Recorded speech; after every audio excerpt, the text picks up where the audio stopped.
not to be confused with the Columbus Zoo. The Columbus Zoological Company came into being really at the turn of the 19th century, and it was located in what's now Old Beechwold. It's a new society. They're selling shares of stock, and they've transferred all the land that is north of Royal Forest but south of Morse on both sides of High Street goes to the Zoology Society.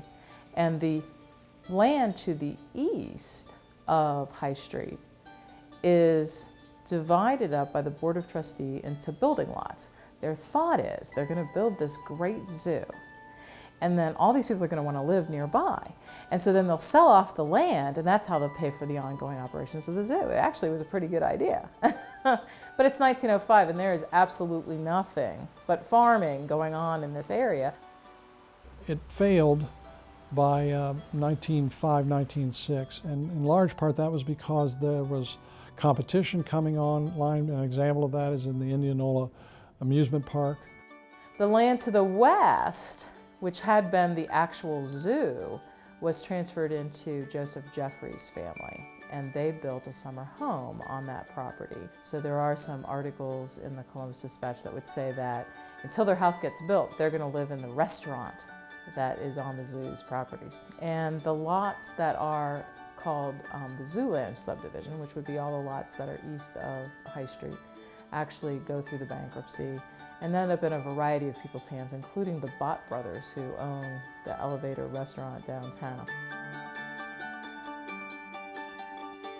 The Jeffrey idea was to establish a summer estate there. So he bought it in 1906, built 2 homes there.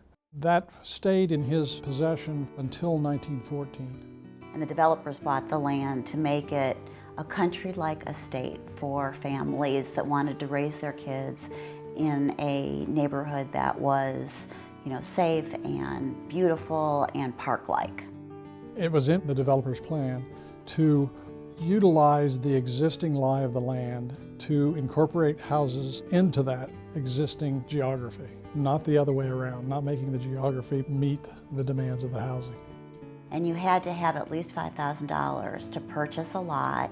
A lot of the houses were built in the 20s. And when the war came, then there wasn't really any building done until almost the 50s.